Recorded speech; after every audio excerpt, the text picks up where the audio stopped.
Hello and welcome to North Central Journal here in the Workers Credit Union studios at FATV. I'm Scott May, and today we welcome Leominster's 21st century answer to Johnny Appleseed. How clever am I? This is Mark Bodanza, politician, historian, and author. And we're going to touch on all aspects of your career and your life right now, Mark. It's pretty impressive. You also have your own legal business. You're an attorney with your brother. Yes. A politician. Well, I guess. You are. You're the president of the Leominster City Council, so that you have to be elected to get there. So, and historian, and I guess passion is what comes to mind when I think of everything you've been involved with, including the 11 books you've written, your political career, and also your passion as a historian. And most of it is centered on Leominster, where you went to high school, graduated from Leominster High. That's right. You also are the co-founder of the Leominster High School Football Hall of Fame. Right. So your fingers are very well immersed in that Leominster pie over there. Yeah, you might say that, just a bit. Yeah. Now, we want to talk about your latest book, but we're going to touch on your career as a whole and get to your career as an author. The latest book, which we have on display here, Hostage Terror, Ralph Trogut and the Hijacking of Flight 847, and this was back in 1985. That's right. And Ralph is a Lunenburg resident, born in Germany, but made it to the United States with his family and became a businessman in Lunenburg. So we're going to talk specifically about your new book, but we want to get to a couple of other things before we get to that. I want you to talk about your passion for Leominster, your commitment to the city. Just tell me a little bit about that. Well, you know, I first of all, I happen to believe Leominster is a pretty unique place. And that opinion is shared by other people who have lived here and left and sort of pondered that, had the opportunity to live other places. All of what I do sort of overlaps in some strange way, whether it be football history, whether it be local history, whether it be history in general, whether it be politics, the law, they all seem to have some kind of, at least some slight overlap. I think we live in a wonderful area, not just Leominster, but Fitchburg and the surrounding communities. There's a lot of history here in all of those communities. And I find that people are much more connected to their local past than the sort of larger picture.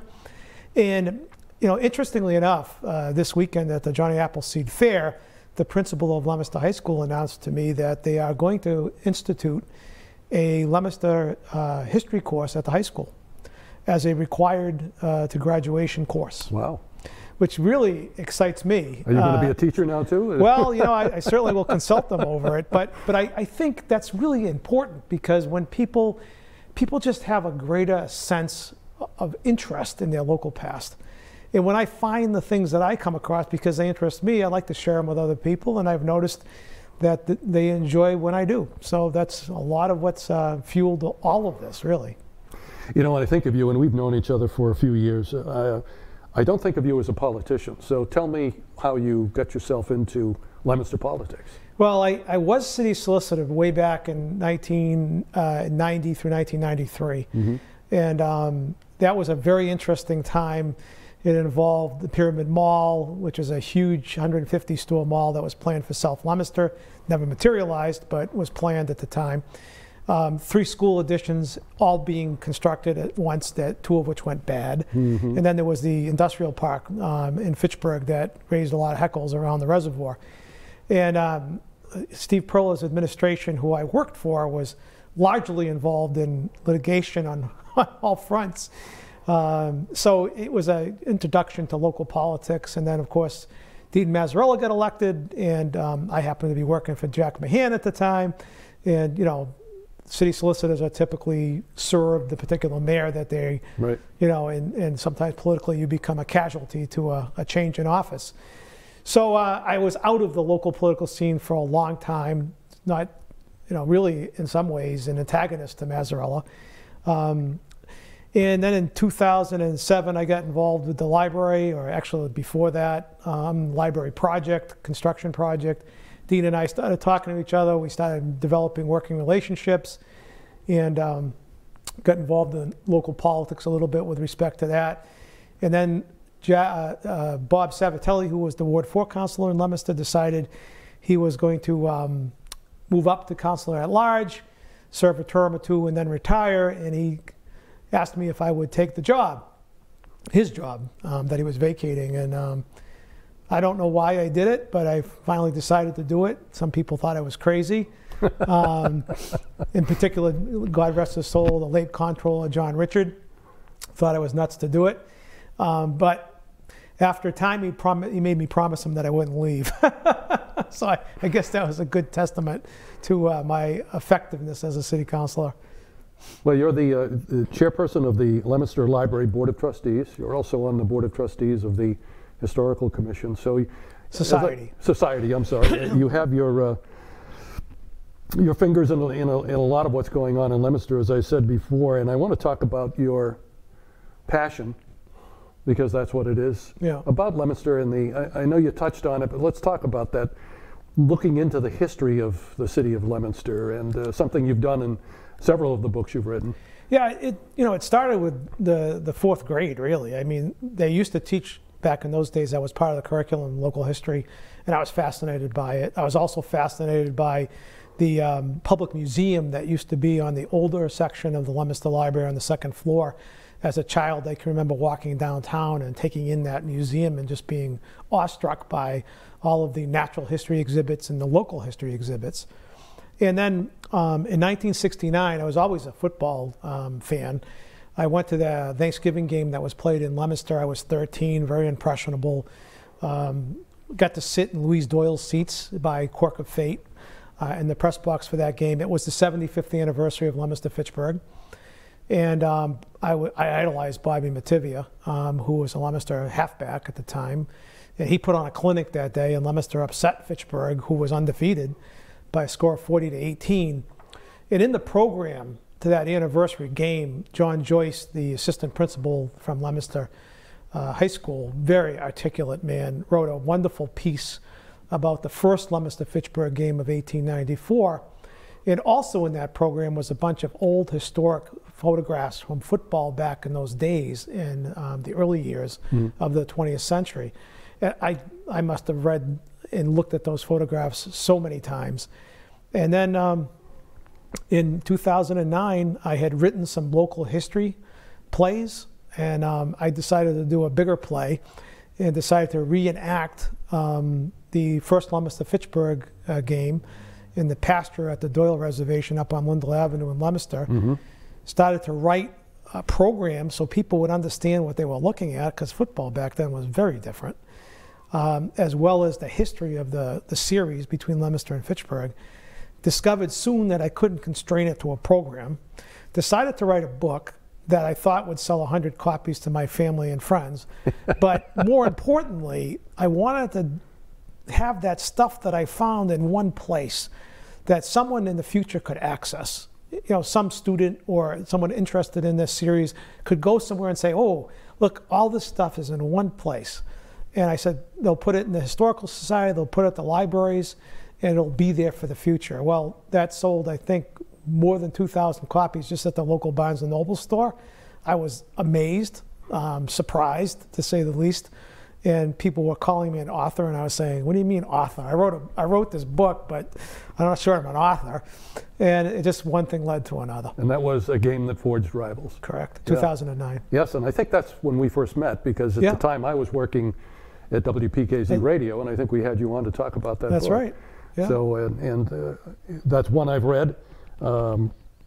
You also, you really didn't stop there with football. Your second book, 1933. Tell us about that. Well, that I discovered when I had researched the first book that in 1933, Leominster and Fitchburg met at Thanksgiving while both teams were undefeated.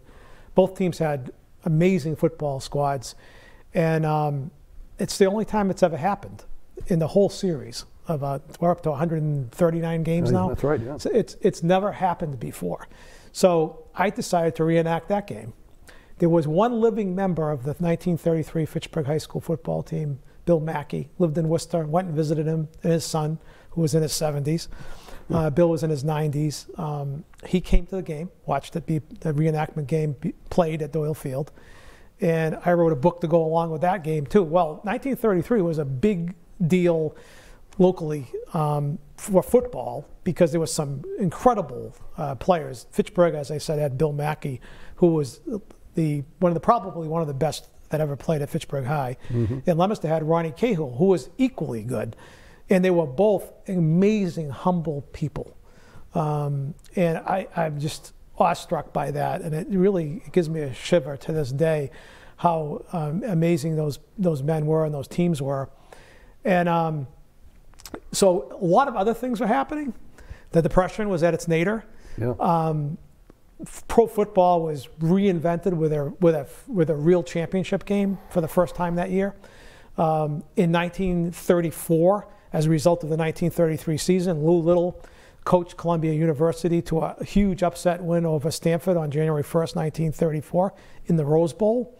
All of this stuff was happening in 1933, so I combined it all into a book. So Leominster Fitchburg, yes, but way beyond that too. Yep. And I'm proud to say that book was read by Bill Belichick, and he sent me a full one-page handwritten note about it, telling me that I captured it perfectly and it brought him back to memories of his dad, and he really enjoyed the book. And as a football historian, you can't get a better testimonial than that, not only because Bill Belichick is obviously a great football coach, Yeah. but he's also one of the greatest football historians as well. Yeah.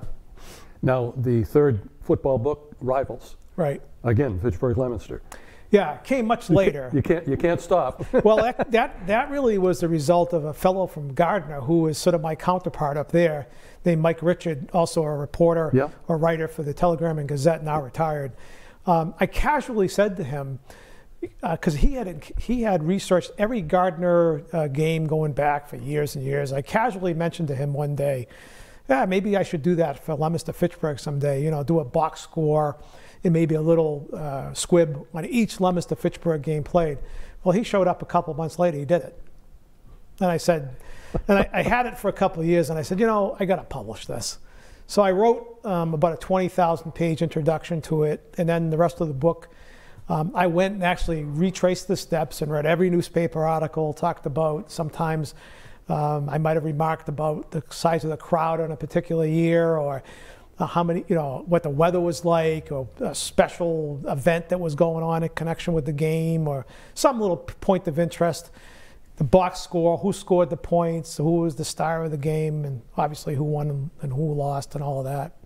Interestingly, in the process, I once learned, I think it was 2010 when I was going through these games, that Leominster lost to Fitchburg in the second 1898 game played, according to the Sentinel, by a score of 5-0. When I went and read the Sentinel article about that game, it turns out that it was actually a deadlocked 0-0 game because the referee called back the last touchdown for fan interference. All of the Fitchburg crowd ran onto the field as this young Fitchburg player ran back a punt, and the Leominster players couldn't even find him, never mind tackle him. So the referee ruled it a 0-0 tie. Well, I went to Jeff McMenemy, who was the editor of the Sentinel at the time, and said, Jeff, you carry this every year as a Fitchburg win. This isn't a Fitchburg win, this is a tie. So he changed it. After over 100 years, he changed it from a 5-0 Fitchburg win to a 0-0 tie. When he did that, in 2010, I believe, the series was dead tied. Mm-hmm. Same amount of victories, same amount of ties. They played the game on Thanksgiving, deadlocked, as a series. Regulation, tie. First tiebreaker, tie. Second tiebreaker, finally, I think it was Leominster that won that game. Yeah. Can't make it up. Now, you haven't stopped with football. You've also have a couple of books featuring former members of the Boston Celtics, JoJo White, Make It Count, and Sam Jones, 10 times a champion. And I remember JoJo White and you as guests of the Fitchburg Chamber of Commerce breakfast a few years ago when you had written that book. Yeah. What prompted you to write books about these two particular players? It kind of started by having the opportunity to represent JoJo White in a law case. Oh. And I had to pinch myself because I remember in '76 watching what is referred to by some people as the greatest basketball game ever played. Triple overtime game against the Phoenix Suns in Game 4 of that series. No, Game 5 of that series. And JoJo played 60 minutes of a 63-minute basketball game. Celtics prevailed that night, ultimately won the championship that year, 1976. And JoJo earned the MVP of the finals as a result of his performance largely in that game. When I was 20, I was watching that game thinking this is the most dramatic sporting event I'd ever seen. 30-something years later, the man's sitting in my office, and I just couldn't believe that. And I related that, my experience of watching him play all those years before that, and he took off his championship ring, handed it to me. I felt the weight symbolically and physically of the gold. He had a tear in his eye. We connected. And it was about that time he got sick with a brain tumor. He had surgery that was successful. And during his rehab, I pitched the idea of writing his story. It was a great sort of therapeutic thing for him. And I developed a very deep friendship with him. God rest his soul, I miss him greatly. And it was a blessing in so many ways to have written his story. And secretly, I had hoped my book would help get him in the Hall of Fame because for 35 years, he was the player that nobody could figure out why he wasn't in the Hall of Fame. Yeah. And then when he finally did get in the Hall of Fame, Tommy Heinsohn told me my book got him in the Hall of Fame. I don't know that that's true, but coming from Tommy Heinsohn, I'll take it as a huge compliment. Sam Jones came as a result of what I did for JoJo. Another incredible human being, still lives in St. Augustine, Florida. The winningest duo in American sports history, him and his friend Bill Russell. They still talk to each other all the time. A consummate gentleman, incredible story. We could do 5 shows on him alone, but just another great blessing. Now you've also written a couple of books about Francis Drake. Yes. Rescue and Resolve and She Took a Stand. Tell us about your interest in Francis Drake. Well, when I wrote the plays before I did the reenactment game, centered around the Kendall Tavern, an old historic 18th century tavern in Leominster. I had taken a graduate history course just as a lark with a professor at Fitchburg State named Tom Conroy, excuse me. Brilliant man, by the way. And he came to one of the plays and said Shadrach Minkins had been in Leominster. And I said, who is Shadrach Minkins? Well, Shadrach Minkins was the first fugitive slave captured under the Compromise of 1850's new fugitive slave law in New England. It was the first test case of that new law. And Mrs. Drake, who lived in Leominster, was an abolitionist, helped rescue Shadrach Minkins. It's, to me, the most important piece of history that ever happened on Leominster soil. Minkins also came to Fitchburg and stayed at the home of Benjamin Snow briefly on his way to freedom in Canada on the Underground Railroad. And I discovered in the process that Mrs. Drake was not only an abolitionist, but she was an adherent of racial and gender equality and gender rights quality in the 19th century was more radical than freeing slaves. So this woman was a pariah in her own community because people didn't believe in what she believed in. They didn't like slavery, but they didn't want to live with blacks, and they didn't want to give women the right to vote, much less anything else. So I said this woman was way ahead of her time, very courageous, outspoken, tremendous example for us today, and wanted to make it my mission to make sure that at least locally people knew who she was. And we were able to buy her house as a result of some of this work, preserve it, and change the name of a school in her honor, as well as these books. And that brings us to your 11th and latest book, which, as I said, we have on display here, Hostage Terror, Ralph Troggut and the Hijacking of Flight 847. Now, I want to talk about your relationship with Ralph and how that all began. You have known him a lot longer than just recently when you wrote the book. Yeah, we had a mutual friend who had a home up on Winnipesaukee, or a series of houses actually.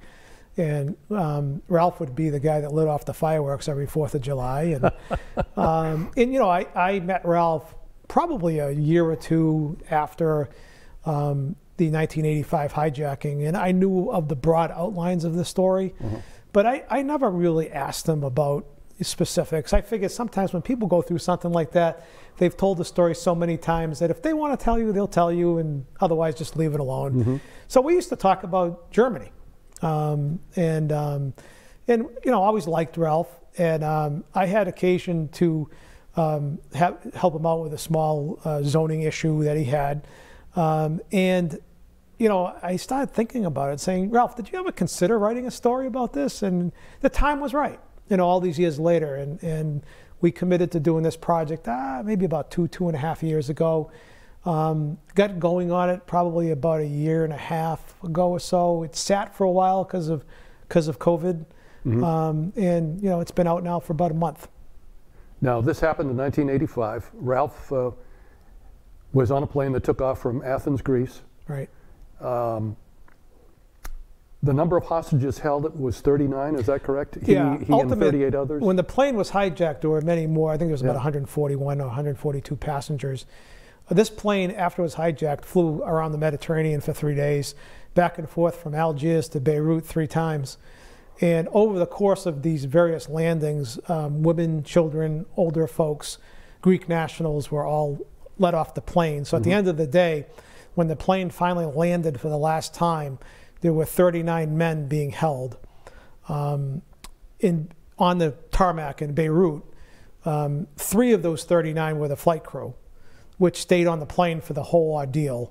4 of the men, 2 of them had Jewish-sounding names, and the other 2 were military, were held separately from the rest by jihadists in Beirut. And Ralph and 31 others were held by the Amal militia in Beirut. And one journalist called this very aptly the hijacking that was hijacked, because the plane was hijacked by Hezbollah, trained in Iran. But most of the hostages were ultimately held by Amal militia, which were not as radical as Hezbollah. How that exactly happened is not entirely sure. Probably because of the chaos that was in Beirut at the time. There were 7 factions fighting each other. Beirut was war-torn, and just a complete mess back in 1985. Now, Ralph began his life in Germany. That's right. How did his German roots benefit him while he was being held hostage? Well, from the beginning, one of the Hezbollah hijackers was married to a German woman and spoke German.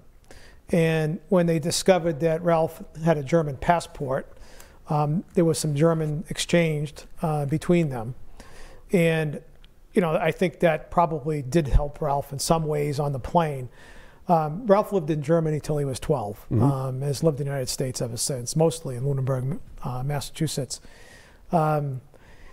He going through his childhood, he was always an adventurous, sort of intrepid guy. And a good-sized guy. I think he's about 6'2", 6'3",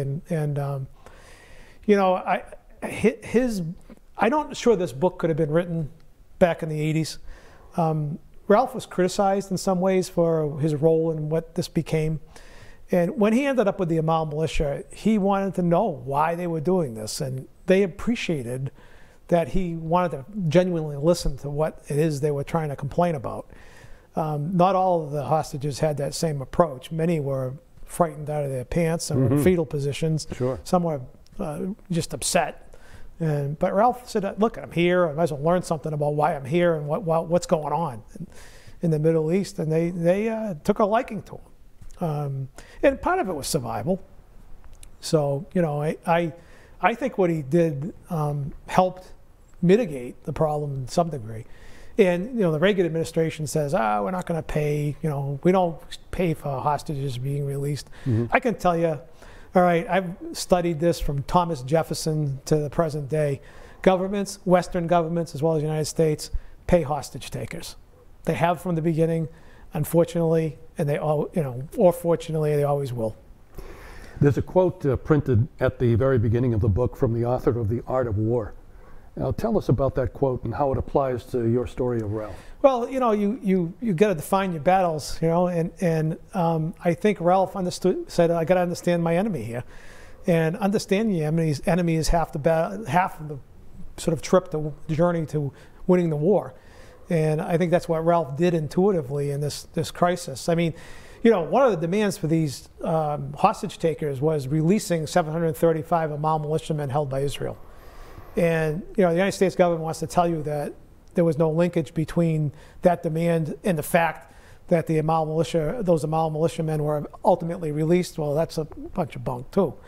In fact, Syria would tell you that the United States double-crossed the deal because they were supposed to be released at once, but they were released in dribs and drabs after the American hostages were released. I think the United States was trying to save face. Interestingly, Scott, the United States included was one of the nations that condemned Israel for holding these people in the first place because it was directly contravening the Geneva Convention. So our foreign policy sometimes is a little strange, right? So we condemn Israel for holding the people. We ultimately get the people released as a result of this hostage taking, and then we try to pretend that the release of the hostages had nothing to do with the release of these illegally detained Amal militiamen. Now it's 2021. We're talking about something that happened back in 1985. Right. When I went through the book, I was surprised to see that there's something about the status of the investigation that the FBI is conducting. Tell us about that. Well, the two hijackers are still wanted. One of them, Hamadi, who was the one who spoke German to Ralph, was actually captured in Germany. And he did 19 years. The United States sought extradition, but Germany released him.